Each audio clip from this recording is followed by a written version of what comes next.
Bismillahirrahmanirrahim. Assalamualaikum warahmatullahi wabarakatuh. Rabbis rohlil sadari wa yassirli amri walul uqdatam min lisani yafqahul qauli.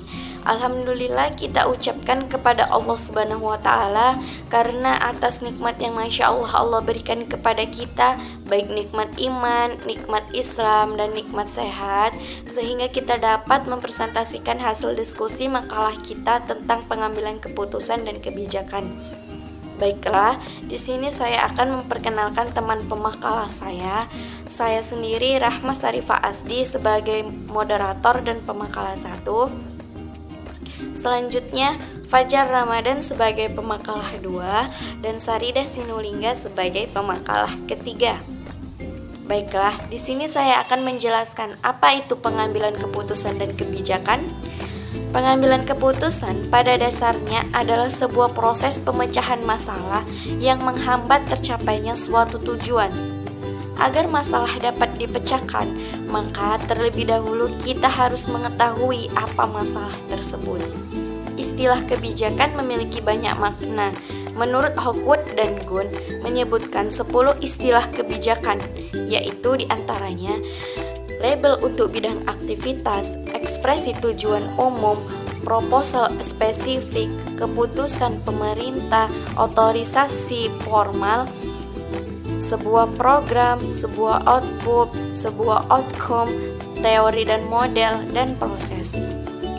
Baiklah, selanjutnya teori dan tujuan pengambilan keputusan dan kebijakan yang akan dijelaskan oleh Saudara Fajar. Kepada Saudara Fajar dipersilakan.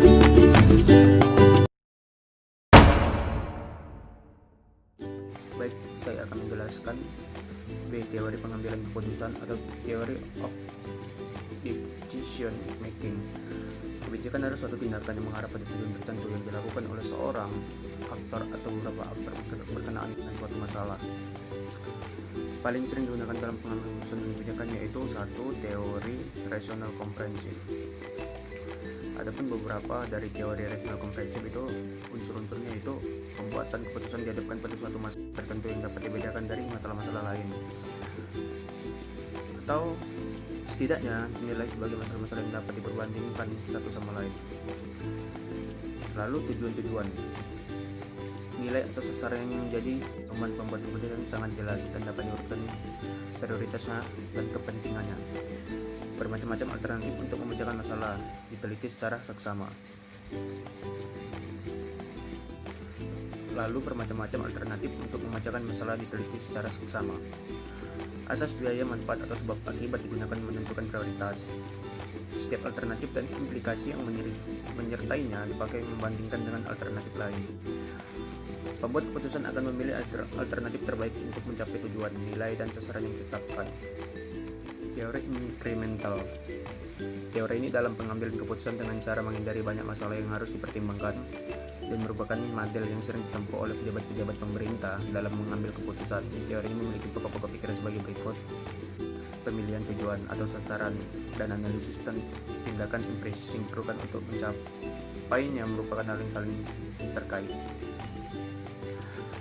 Lalu ada pembuat keputusan dianggap hanya mempertimbangkan beberapa alternatif yang langsung berhubungan dengan pokok masalah. Lalu setiap alternatif hanya sebagian kecil saja yang dievaluasi mengenai sebab dan akibatnya. Masalah yang dihadapi oleh pembuat keputusan didefinisikan secara teratur dan memberikan kemungkinan untuk mempertimbangkan.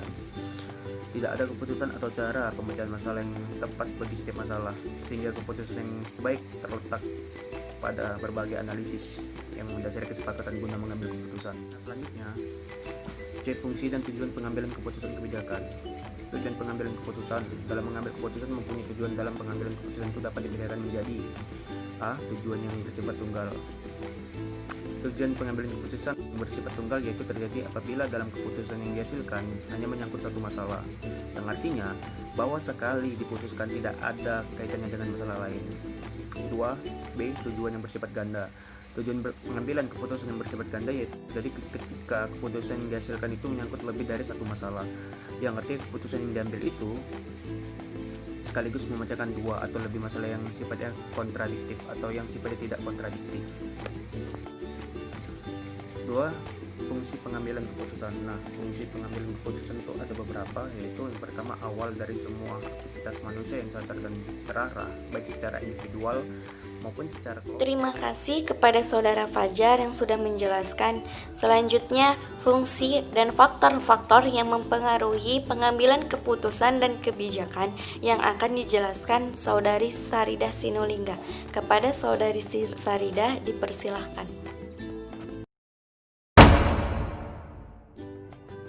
Terima kasih kepada moderator. Baiklah, saya Saridah Sinulinga akan menjelaskan fungsi, tujuan, dan faktor-faktor yang mempengaruhi keputusan pengambilan. Fungsi pengambilan keputusan. Pengambilan keputusan sebagai suatu kelanjutan dari cara pemecahan masalah memiliki fungsi antara lain: 1. Awal dari semua aktivitas manusia yang sadar dan terarah, baik secara individual maupun secara kelompok. 2. Suatu yang bersifat futuristik, artinya bersangkutan paut dengan hari depan, masa yang akan datang, di mana efeknya atau pengaruhnya berlangsung cukup lama. Tujuan pengambilan keputusan. Dalam mengambil keputusan mempunyai tujuan, yaitu 1. Tujuan yang bersifat tunggal, pastinya terjadi apabila dalam keputusan yang dihasilkan hanya menyangkut satu masalah, yang artinya bahwa sekali diputuskan tidak ada kaitannya dengan masalah lain.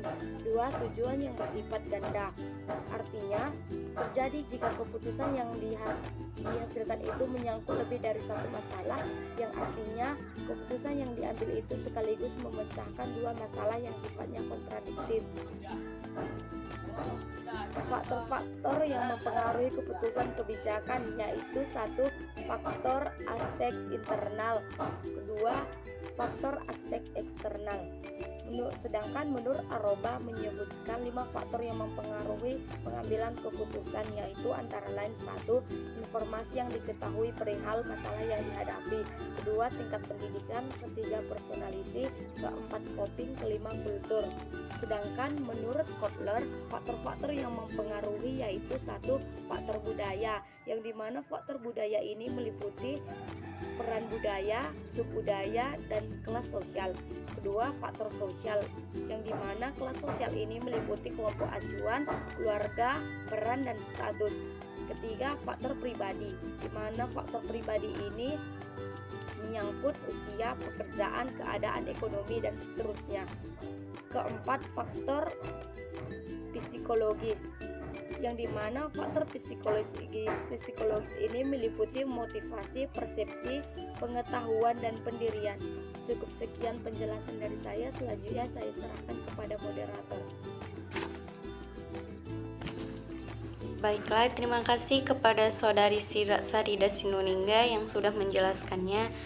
Jadi dapat disimpulkan bahwa membuat keputusan bagian dari kehidupan kita sehari-hari, baik secara individu maupun secara kelompok, terutama dalam suatu organisasi. Pengambilan keputusan mempunyai arti penting bagi maju atau mundurnya suatu organisasi. Pengambilan keputusan yang tepat akan menghasilkan suatu perubahan terhadap organisasi ke arah yang lebih baik. Namun sebaliknya, jika pengambilan keputusan yang salah akan berdampak buruk pada organisasi dan administrasi. Mungkin hanya ini yang dapat kami sampaikan dan jelaskan. Lebih dan kurangnya saya selaku moderator memohon maaf. Dan thank you for attention and see you next time. Assalamualaikum warahmatullahi wabarakatuh.